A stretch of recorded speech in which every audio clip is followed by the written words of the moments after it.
Okay, hi guys, welcome to another Winged Wednesday. I believe it is the first week of May, and who is she? She's actually bringing her most anticipated books in time. What?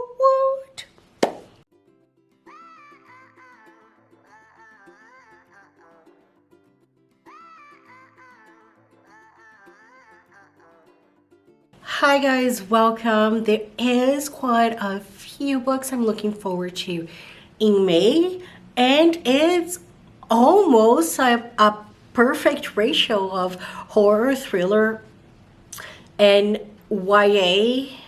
I also have one fantasy book, and I'll keep the same format as April. I'll go through horror books, then I'll go through my thrillers, and then everything else. And at the end, you can screenshot the books that I mentioned with the release date, so you don't get lost if that interests you. And I'll have my May Goodreads May anticipated list down below, because believe it or not, there's way more books that I also want to read, but these are the ones that I'm very excited for. And if you're watching this after May, I have also linked my already released list. So as a month's end, I move the month anticipated ones into one big list. So in that list, you can also find the books that have already been released between January and April.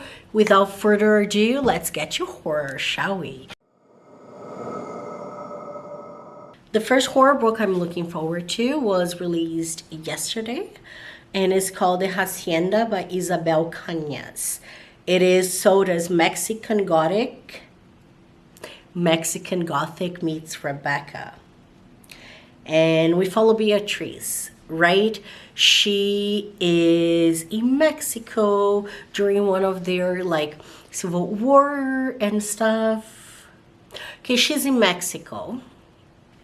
Her father, he's executed due to political happenings going on. This book is not set in modern time. And she loses everything. She loses her family, she loses her house. And the one thing she wants the most is to have a home again. So even though this guy, what is his name? Rodolfo, or however you say that, right? He's this handsome boy with this wonderful house. He's a widow. And it's kind of sus because people think, his first wife just... That's kind of sus, right? Does she care about it? No, because if she marries him, she'll have a home. You know, he has to go away a lot for work. When he goes away and she's alone at night, she thinks she sees things. She thinks she's hear things. She thinks there's something weird going in the house. Then she tells people. They dismiss it. She tells her sister-in-law, who says, "You're crazy, there's nothing going on." But does the sister-in-law comes to the house at night? No, she doesn't. There's only two things Beatrice knows. There's something wrong with the Hacienda, and there's no one to help her. Oh, I forgot to say, I'm so sorry. The Hacienda is by Isabel Cañas. On May 6th, I have The Exorcist's House by Nick Roberts. This book is set in 1994, and we follow the psychologist, Daniel, who moves to this kind of secluded house in West Virginia. It's a rustic farmhouse, and things are good. They're slowly renovating it, and it feels like home. They're loving the simple life. And then one day, he finds the basement, and in the basement, there's this boarded well, boarded up with crosses, just stuck on top of it. Sus. So he goes and tells he asks around. Apparently, the former owner of this house had a thing for exorcism. And by a thing, I mean, it was he did it for a hobby. The second book, it is Your Body Is Not Your Body. It's an anthology. We have over 30 trans and gender non-conforming creators writing delicious and important horror messages with a keen of, social commentary. And part of the procedures of this book go to Equality Texas, which fights criminalization of transgender non-conforming youth and their parents. So I think this, first of all, is horror anthology. Who doesn't love that? I mean, I do. And then on top of it, it's also like a very important kind of fundraiser, I believe, if you believe in human rights. For May 10th, we have Hidden Pictures by Jason Rekulak. And in it, we follow Mallory. Mallory went to rehab. Something happened, she lost someone, and that spiraled her life out of control. She became like quite a bit of addict and lost everything in her life. She's sober now for 18 months. And her sponsor connects her with this mom who's looking for one of at-risk youth to be the nanny for their son, but she's looking to find the right one. She's a psychologist, and she really believes in giving people a second chance. She interviews tons of them, loves Mallory, offers a job. Mallory gets it. She gets in the house. Teddy is a 5-year-old boy, wonderful. He's quite a great artist too, as a 5-year-old, right? And then she comes in there, and they really get along, all of them. But the thing is, Tom and Caroline, they are very scientific people. They don't believe in religion. They don't believe in the occult. They don't believe in none of that, okay? But here's the thing. For a 5-year-old, sorry, I said Tom, but it's Ted and Teddy. For a 5-year-old, his drawings start to get more defined, more artistic, beyond the capabilities, the developmental capabilities of our child, even as a prodigy. But with that, they also get darker and darker, and all of a sudden is an escalation. Is almost like picture by picture, telling a story of a man carrying a dead woman's body in the middle of the forest. Mallory is concerned. His parents aren't, because she thinks it's something supernatural. They don't believe in that. So we will follow Mallory trying to figure out what's going on, trying not to be fired, and trying to save Teddy for whatever supernatural thing she believes is haunting him. On May 17th, I also have 2 books.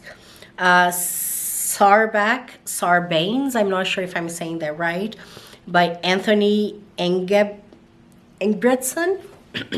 And this book is pitched as blending ancient folklore with modern alienation. This debut novella will make you question what it really means to be human. I love folklore. I love, bending things like shh. So let's go. What is this book about? Follow Genevieve. Follow Jenny. She needs to reboot. Life is stressful, life is hard. She needs this vacation to just reconnect with the world herself. So she goes to this beautiful tiny Scottish village, hoping that the law can bring her the inner peace that she's looking for. Only things don't go quite as plain, because before she knows it, there's this very mysterious, obsessive pursuer that wants to possess her. The next one we have Just Like Mother by Anne Heltzel. First of all, what a haunting cover. And in it we have Maeve and Andrea. As children, they were part of a cult. They both managed to escape, but they also didn't keep contact at all. They left their life behind. Maeve lives in New York City. Andrea lives upstate. She has become this top-notch fertility doctor. She is high society and everything. So they reconnect 20 years after, and things seems to go really well. And the more she knows it, the more May finds herself leaning towards Andrea's life and getting engrossed and embodied by that, and kind of letting her life go, which makes her think, I'm feeling disconnected from my life. All these things that I worked so hard to bury are coming to surface. I don't know if I like this. It feels like being back in the cold. And she wants to go away and she can't. But little does she know is that she must face these terrors, because that's gonna help her with a terrible, terrible nightmare that is just around the corner. The last horror book I'm looking forward to in May comes on May 24th, and that is Hide by Kirsten White. And I don't know much about this book, only that it has all the tropes that I love. We have 14 random people that I offered an opportunity to enter this hide and seek competition, and the winner gets a very substantial, life-changing monetary prize. So these 14 are the ones that are accepted. They get into this abandoned amusement park, and they are told all you have to do to win is hide and don't get caught for 7 days. They have to not get caught for 7 days. They can hide together, they can hide apart, they can do whatever they want as long as they're not caught. Okay, but then all of a sudden, people start disappearing one by one, and that's when the hits the fan. Next, we have 7 thrillers. The first one was released on May 1st, and that's The Dinner Guests by Kirsten Modglin. You know, she's my girl. I love her. Her books are so easy to read, and every time she releases something I will want. But this one is everything I want. It came out the day before my birthday, so it was meant to be. In it, we have 6 friends. They live in this like cul-de-sac. They've known each other for most of their lives. And then the main house, a beautiful, huge house, the owners just kind of leave and never come back. And then all of a sudden, a few months later, a couple buys it and they turn this into a fortress. They build like walls all around it. They are all so curious. And then they all receive this weird invitation just saying, you know, come to me, little children. Just kidding. Like inviting them all for dinner. They don't want to go, but you know what they say about curiosity. So when they did, and once they get that, things get very weird. On May 10th, we have Last One Alive by Amber Cowie. We follow Penelope. She is an author. Her debut novel was very, very successful, but there's something keeping her like writer's block or something. She can't even get the inspiration for her follow-up novel. Then she hears about this research trip that is going to this isolated island in the middle of, I think, the South Pacific. They're going to Stone Point, which has a local legend of this witch and weird things happening. There's a group going in for research. She joins them. She thinks that maybe they'll give her inspiration for her next book. And you know what happens in Isolated Island. People start disappearing one by one. So, of course, I'll be reading that. On May 17th, I have 2 books. The first one is The Island by Adrienne McKinty.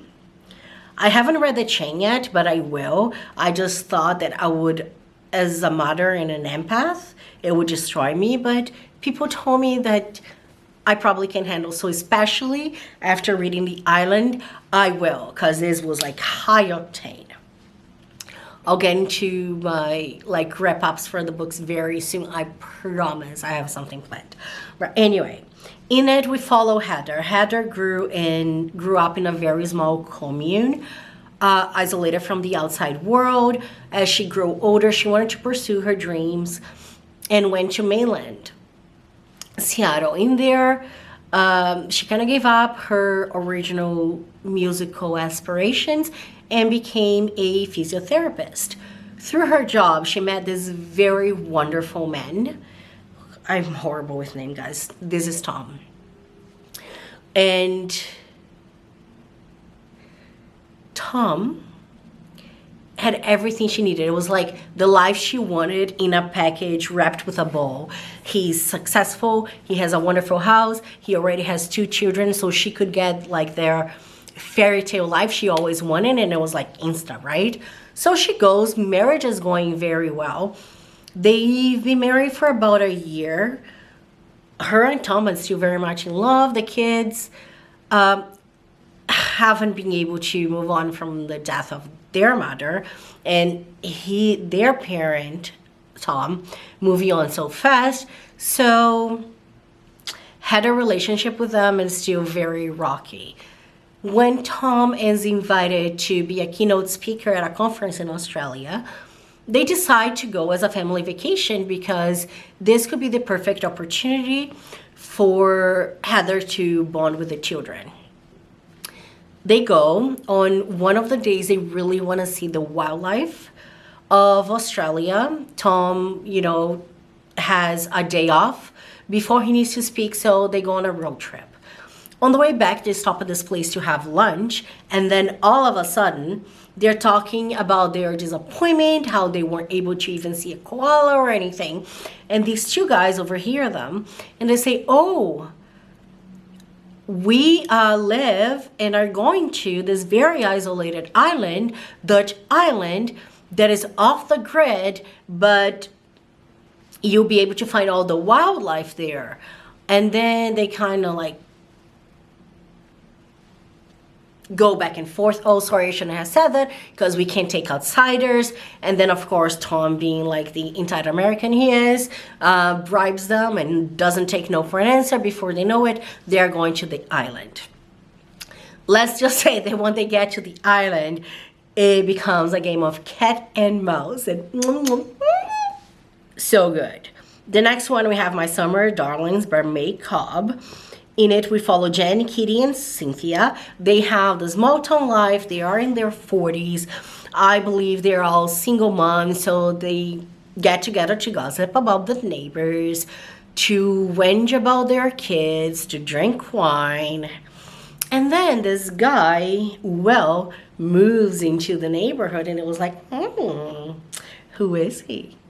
I want to know. And each of them just kind of like, I don't know, reading this book, I thought about The Witches of Eastwick. If you've watched it, you know the impression I have. But then you have this man talking to all 3 women. And then their fascination with Will becomes an obsession. He starts to get between the girls. And when things are kind of chaotic, he pulls away. Okay. And they're like, "Oh my God, did he choose one of us?" And blah, blah, blah. And they go kind of investigate it. And what they find is very sinister. That's all I know. On May 23rd, we have The Bridesmaids by Victoria Jenkins. Hindu, isolated cabin, 6 friends, secrets. That's all I needed to know. May 24th, we have Never Coming Home by Hannah Mary McKinnon. We follow Lucas. He's married to Michelle. Michelle is this extremely wealthy girl, right? She has more money than anyone can spend in their lifetime. Lucas loves her. Even better, he has a life that comes with her. So they get married. Marriage is good. And then he gets bored. He doesn't love her anymore. He doesn't like the fact that the money is not his. So what does he do? He plots to kill her. So he puts a hit on her. He gets away with it. He is enjoying like the life and the money that is now all his. Laughing to smudging. because he got away with it. Until one day on his front step, there's a picture and a message indicating that, no boy, you didn't. Finally, on May 31st, I have Deepwater by Emma Bamford. We follow Jake and Virginie. They are on this yacht lost in the middle of the Indian Ocean. Okay, this is what we know in the beginning. They send out a distress signal. A Navy vessel finds it, and the captain of the vessel goes into the yacht to find them. The first thing he sees is this horribly injured man and this really crazy, traumatized woman saying, "It's not my fault, I killed them." Right? And then they tell the tale of what happened to them on this kind of, you guessed it, isolated island they fell into because they just bought a yacht and they were just traveling for fun to see what they can find. They find these idyllic places with beautiful beaches. He went in there, and what happened was not so cool. Captain was like, I don't know if I believe. It's so outlandish that it must be a lie, at least to some extent. He's trying to figure out exactly what the truth is. But then one of his crew member starts to notice something that has to do with the island. I think it must be still be within at least visual perception. And it feels like there's something about this island, a very uneasy thing about this island that is now pulling them in. Next, I have 6 books, 5 YA, 1 fantasy. Let's get to them. The first YA I'm looking forward to came out May 3rd. It's called The Agathas. It's written by our duo, Kathleen Glasgow and Liz Lawson. We follow Alice and her tutor, Iris, okay? Alice used to date Steve. They break up. She disappears for 5 days. When she comes back, she never tells them when and where she went or why. Mystery, okay? Move forward. Steve starts dating other people, including ex-best friend, Heather. Obviously, Alice and her don't talk anymore.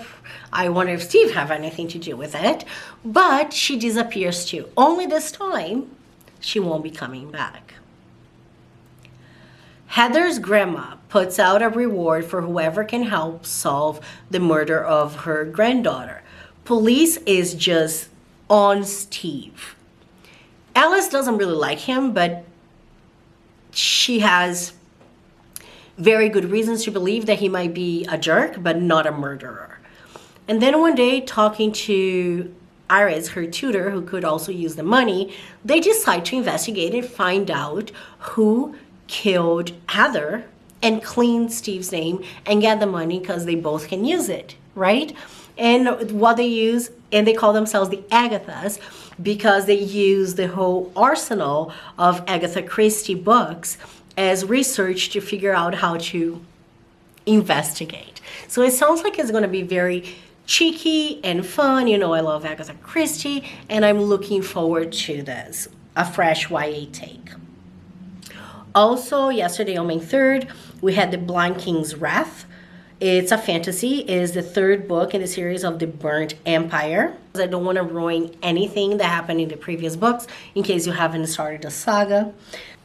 So this one is the final chapter in the Burnt Empire saga and is the final battle for the Burning Throne. Let's leave it at that for, no spoilers. On May 10th, we have Dead End Girls. It's a YA thriller by Wendy Hurd. First of all, cover stunning. Like, YA books really know how to do them covers, don't they? But anyway, Maud. has this perfect plan. She hates her parents. Not only hates, they are terrible. She wants to move on. She wants to start fresh. She wants nothing to do with them. So she has this flawless, she believes, plan to fake her own death, move on, leave them behind. It's almost D-Day. She's gonna get away with it. Everything is planned to the second. But her step cousin or a distant relative, Frankie, finds out about her plan. And then Moto's like, oh, I was so close. But to her surprise, Frankie actually wants to help her because she also needs a fresh start. And that's the book. I think it's going to be really interesting.